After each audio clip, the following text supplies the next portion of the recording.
एक breaking news समोर येते। पुण्यातही शिवसेनेमध्ये नाराजी नाट्य पाहायला मिळत आहे। नीलम गोऱ्हेंच्या घरासमोर आंदोलन करण्यात येत आहे आणि त्यामुळेच शिवसैनिक देखील काहीसे नाराज असल्याचं नाराजी नाट्य पुण्यामध्ये दिसून येत आहे। पुण्यातून ही मोठी बातमी समोर येते। पुण्यामध्ये नीलम गोऱ्हेंच्या घरासमोर आंदोलन करण्यात येत आहे।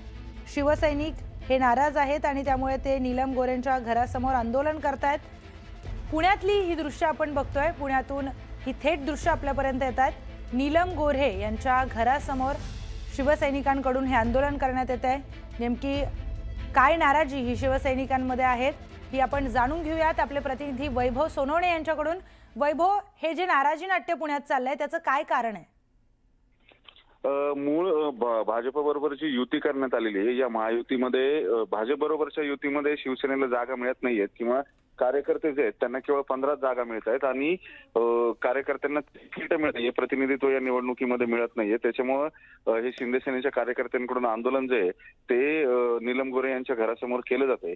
काल रात्री उशिरा नीलम गोऱ्हे यांनी पत्रकार परिषद घेऊन भाजप विरोधात नाराजी जी आहे ती व्यक्त केलेली होती। आजही शिवसेनेचे काही महत्वाचे नेते जे आहेत पुण्यातले, रवींद्र धंगेकर असतील, अजय भोसले आणि आबा बागुल ज्यांनी आता नुकताच प्रवेश केलेला होता, हे सगळे आज एकनाथ शिंदेच्या भेटीसाठी गेलेत आणि 25 जागा मागितलेल्या असताना भाजप केवळ 15 जागांवरती आपली बोळवण करते अशी तक्रार ते एकनाथ शिंदेकडे करणार आहे।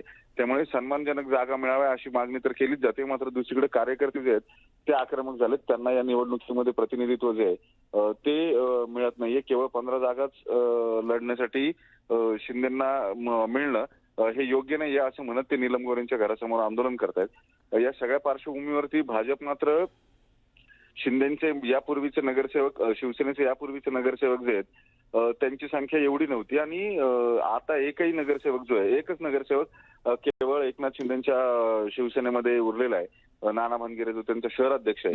त्यामुळे केवळ 15 जागा ज्या आहेत त्या देऊ अशी भूमिका पुणे भाजपने घेतलेली आहे। त्याच्या विरोधामध्ये नाराजी म्हणून हे आंदोलनही केलं जातं आणि त्याच वेळेला शिवसेनेचे नेते जे आहेत ते एकनाथ शिंदेंना भेटायलाही गेले। निश्चितच वैभव, धन्यवाद आपण दिलेल्या सविस्तर माहितीसाठी। तर पुण्यामध्ये जागा वाटपावरून युतीमध्ये अजूनही संभ्रम कायम आहे आणि त्यामुळेच पुण्यातील शिवसेना पदाधिकारी हे उपमुख्यमंत्री एकनाथ शिंदेंची भेट घेणार आहेत। जागा वाटपाच्या संभ्रमातून ही भेट असणार आहे। रवींद्र धंगेकर, आबा बागुल, अजय भोसले हे शिंदेंची भेट घेणार असल्याचं कळत आहे। पुण्यामध्ये युतीमध्ये सन्मानपूर्वक जागांची मागणी करण्यात आली होती। पुण्यातील जागा वाटपाबाबत अंतिम निर्णय कधी होणार असा देखील प्रश्न राजकीय वर्तुळातून विचारला जातोय। या सगळ्या संभ्रमामध्ये आता महत्त्वाचे नेते हे उपमुख्यमंत्री एकनाथ शिंदेंची भेट घेणार आहेत। त्यामधून जागा वाटपा संदर्भात आणि युती संदर्भात काय निर्णय होतो हे पाहणं महत्त्वाचं ठरणार आहे।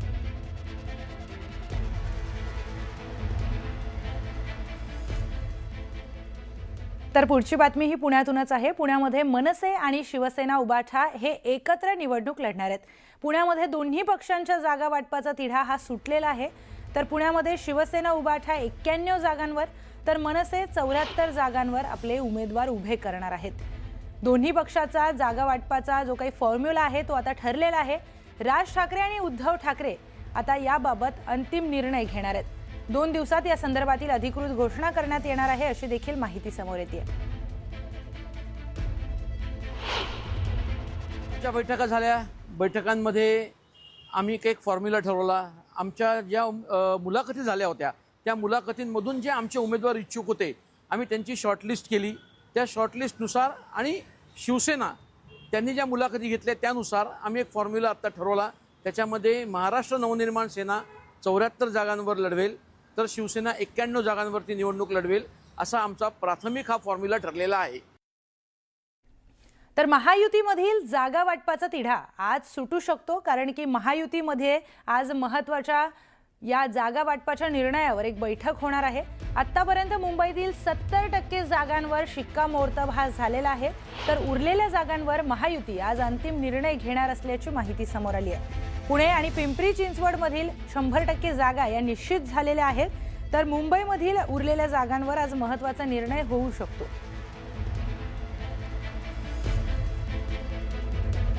पुढची महत्त्वाची बातमी, मुंबईतील जागा वाटपावर भाजप शिवसेनेची पुन्हा खलबतही पार पडणार आहेत।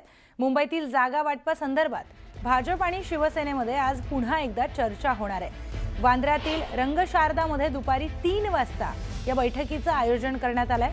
या बैठकीला भाजप आणि शिवसेनेचे महत्त्वाचे नेते उपस्थित राहणार आहेत। त्यामुळे या बैठकीमध्ये जागा वाटपावर अंतिम शिक्कामोर्तब होणार का, याकडे सर्वांचं लक्ष लागलंय।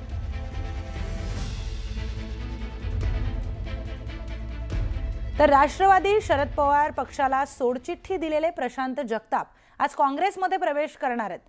पुण्यामध्ये दोन्ही राष्ट्रवादीच्या युतीवर जगतापांनी नाराजी व्यक्त केली होती।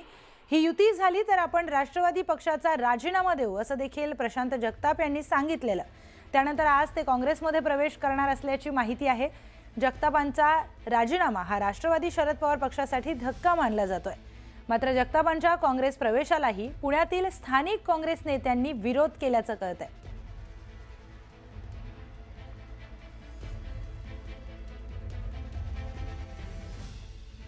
तर एकीकडे प्रशांत जगताप हे काँग्रेसमध्ये प्रवेश करणार असल्याचं बोललं जात असतानाच आणखी एक मोठी घडामोड समोर आली आहे। जगतापांना उद्धव ठाकरेंचा फोन आल्याचा दावा हा खुद्द प्रशांत जगतापांनीच केलाय। जगताप आणि उद्धव ठाकरेंमध्ये तब्बल 9 मिनिटं चर्चा झाली असं प्रशांत जगताप म्हणाले। तर दुसरीकडे शिंदेंच्या शिवसेनेनं जगतापांसोबत संपर्क केल्याची देखील चर्चा आहे। OSD मार्फत उपमुख्यमंत्री एकनाथ शिंदे यांनी प्रशांत जगतापांसोबत संपर्क साधण्याचा प्रयत्न केला, मात्र दोघांचा संपर्क होऊ शकला नाही। त्यामुळे नेमकं जगताप कुणाच्या पक्षात जाणार हे पाहणं आता महत्त्वाचं ठरणार आहे।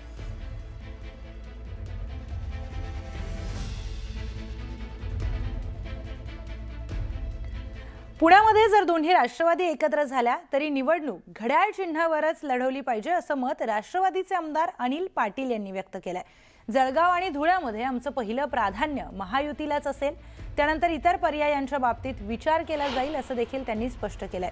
विरोधी पक्षातले उमेदवार आमच्याकडे आले, मात्र त्यांना घड्याळ या चिन्हावरच निवडणूक लढवावी लागेल अशी माहिती अनिल पाटील यांनी दिली आहे। आमचा समविचारी पक्षाचा आग्रह आहे असा असला तरी सुद्धा आमचा आग्रह असा असणार की ताकद एकाच ठिकाणी कुठेतरी लावली पाहिजे। पुण्यात सुद्धा आमचा आग्रह माझं स्वतःचं वैयक्तिक मत विचारलं तर त्या ठिकाणी सुद्धा घड्याळाच्याच चिन्हावरती लढलं पाहिजे।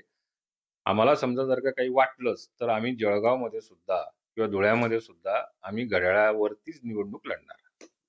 दुसऱ्या राष्ट्रवादी सोबत घड्याळावरती म्हणल्यानंतर एकच राष्ट्रवादी असते। तर या दोन्ही राष्ट्रवादीच्या एकत्र येण्यावर खासदार संजय राऊतांनी देखील आपली प्रतिक्रिया दिली आहे। शरद पवार हे पुरोगामी विचारसरणीचे आहेत, त्याचबरोबर 2 पवार एकत्र येऊन जर भाजपचा पराभव करणार असतील तर आमचा पाठिंबाच आहे असं देखील संजय राऊत म्हणाले। दोन्ही राष्ट्रवादी पुण्यात एकत्र लढण्याच्या मुद्द्यावरून संजय राऊत बोलत होते। तर भविष्यात पक्ष कोणत्या दिशेला जाणार हे पवारच ठरवतील, आमच्या सोबत येणाऱ्यांना सोबत घेऊ असं देखील संजय राऊत यांनी म्हटलंय।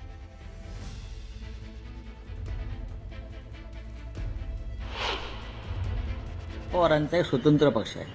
शरद पवार यांची एक भूमिका असते, विचारसरणी आहे ती जातीय व धर्मांध शक्तींच्या विरुद्ध लढण्यासाठी। शरद पवार हे पुरोगामी विचारांचे आहेत। शरद पवार यांनी त्यांच्या जीवनभर भाजपसारख्या प्रवृत्तींशी लढण्यामध्ये त्यांचं आयुष्य घालवलेलं आहे आणि आम्ही सुद्धा त्यांच्याबरोबर त्या लढ्यामध्ये अनेकदा उतरलेलो आहोत। त्याच्यामुळे भविष्यामध्ये त्यांचा पक्ष कोणत्या दिशेने जाणार आहे हे शरद पवार साहेब ठरवू शकतात।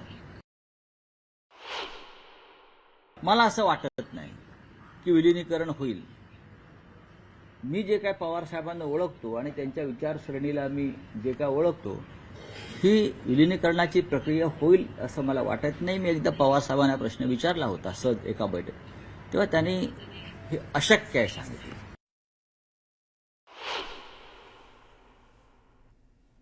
अजित पवारांच्या राष्ट्रवादीला महायुतीमध्ये मुंबईत घेतलं जात नाहीये। जर अजित पवारांचा पक्ष जर तुमच्यासोबत युतीकडे मुंबईत नाही शक्य आहे का? नाही पण तुम्ही स्वागत करू असं म्हणतात। नाही आम्ही त्यांनी 2 पवार एकत्र येऊन जर भाजपचा पराभव करणार असतील तर म्हणतोय मी। पण ते असंही म्हणतात जर पुण्यामध्ये तुम्ही जर त्यांच्या सोबत गेलात, म्हणजे ठाकरे बंधू जर सोबत आले ती ताकद अजून वाढेल का असं कोण म्हणतंय? राष्ट्रवादीचे कोणती राष्ट्रवादी? नाही, आमची आता पुण्यामध्ये महाराष्ट्र नवनिर्माण सेना आणि शिवसेना या दोघांमधलं जागा वाटपाची चर्चा संपलेली आहे आणि आम्ही दोघेही कामाला लागलेलो आहोत। जे आमच्याबरोबर येतील त्यांना सोबत घेऊ, नाही तर आम्ही त्यांच्याशिवाय अजित पवार असतील नाही, अजित पवार त्यात नाही. शिवसेनेच्या नेत्या नीलम गोऱ्हे बोलतायत, थेट जाऊयात. माझा राजीनामा दिला. मी कसला राजीनामा द्यावा असं तुम्हाला वाटतं? त्याच्यावर त्यांनी सांगितलं आम्ही राजीनाम्याची मागणी वगैरे केली नाही. म्हणजे ठीक आहे, काय हरकत नाही. तर त्याच्यामुळे शहर अध्यक्षांच्या बद्दलच्या भावना त्यांनी माध्यमातून पोचवलेल्या आहेत. त्यांनी स्वतः ते भेटलेले आहेत माननीय शिंदे साहेबांना. निवडणुकीच्या आधी त्यांना बदला अशी त्यांनी अपेक्षा व्यक्त केली. मी त्यांना सांगितलं की बाबा ते शेवटी अंतिम निर्णय पक्षश्रेष्ठींचा असतो, पण साधारणपणे कुणालाही निवडणुकीच्या काळामध्ये अशा प्रकारचे निर्णय घेतले जात नाहीत. तर तुम्ही समजून घ्या. काही नवीन आलेल्या लोकांबद्दल त्यांना शंका होती. तिथे मात्र मी स्पष्ट सांगितलं की पक्षश्रेष्ठींचा आदेश हा अंतिम असतो. त्यामुळे हिंदू हृदय सम्राट बाळासाहेब ठाकरेंनी घेतलेले आदेश असतील किंवा इतर पक्षश्रेष्ठींनी घेतलेले निर्णय असतील, त्याच्यामध्ये गेल्या 25 वर्षात ना मी कधी बदल केलेला आहे ना माझं मत मांडलेलं आहे. ते म्हणतील त्याला हो म्हणणं हे शिवसैनिक म्हणून माझं कर्तव्य आहे आणि त्याच्याबद्दल त्यांच्या मनात चांगली भावना होती. समाधानकारक जागा मिळत नाहीये अशा पद्धतीने. नाही, आता मला काय वाटतं आपली काल बरीच प्रश्नोत्तरं झालेली आहेत. आतमध्ये काय चर्चा झाली याची माहिती तुमच्या मार्फत तुम्ही महाराष्ट्राला पोहोचवताय. कारण खूप प्रत्येक जिल्ह्यातून फोन येत आहेत, काही निदर्शनं चालली आहेत, आम्ही येऊ का तिकडे तुमच्या मदतीला वगैरे. म्हटलं नको, आमचे सगळे आहेत पदाधिकारी कार्यकर्ते आणि ते आमचेच शिवसैनिक आहेत सगळेजण. त्यांच्या मनातली जी आतुरता आहे, अस्वस्थता आहे ती आज महाराष्ट्राच्या सगळ्या राजकारणामध्ये आहे. अस्वस्थता प्रत्येक पक्षामध्ये. असं नाही आहे की जो कोणी चांगल्या पद्धतीने काम करतोय त्याची अपेक्षा आहे किंवा आम्हाला संधी मिळावी आणि या दृष्टिकोनातून त्यांना न्याय देण्याचं काम मला जेवढं शक्य होईल तेवढं करून अंतिम निर्णय शिंदेसाहेब घेतील. रवींद्र दंगेकर काही पदाधिकारी एकनाथ शिंदेंना भेटायला गेलेले आहेत. No comment on that. काही आता नाराजी तर सगळ्या पक्षात आहे, पण आरोप खूप गंभीर होता की कमर्शियल पद्धतीने तिकीट वाटप. मी त्यांना तेही विचारलं. मी त्यांना म्हटलं की तुमच्याकडे काय त्याचे पुरावे असतील. तर त्यांनी सांगितलं की ते तिकडेच सगळा निधी आला, या दृष्टीने आम्ही कमर्शियल असं बोललो. आता निधी कुठे आला, किती आला, हे सगळी माहिती शिंदे साहेबांच्याकडे आहे. मध्यंतरी आमच्याकडे पक्षामध्ये जिथे जिथे विकास निधी आला त्याचाही आढावा घेऊन तो कसा वापरला गेला याची सुद्धा पाहणी करणारी एक टीम आहे. त्यामुळे त्या संदर्भामध्ये पक्ष योग्य ती दखल घेईल. काही अहवाल त्यांचं असं म्हणणं होतं की अहवाल जे आहेत ते फेकून दिले, पाहिले नाही आणि त्यामुळे कार्यकर्त्यांची नाराजी जी आहे ती त्यामुळे जास्त पाहिलं नाही. मुळात काय माहिती आहे का, अहवाल हातामध्ये दिलेत, फेकून देणं तर शक्यच नाही. कारण शेवटी पुस्तक एक म्हणजे विद्या आहे, सरस्वती आहे. मी तर माझ्या आयुष्यात कधी मला एखादा टीकेचा पेपर आला तरी कधी जाळला नाही का फेकून दिलेला आहे. त्यामुळे माझ्याकडून किंवा आमच्या कुठल्याही सहकार्य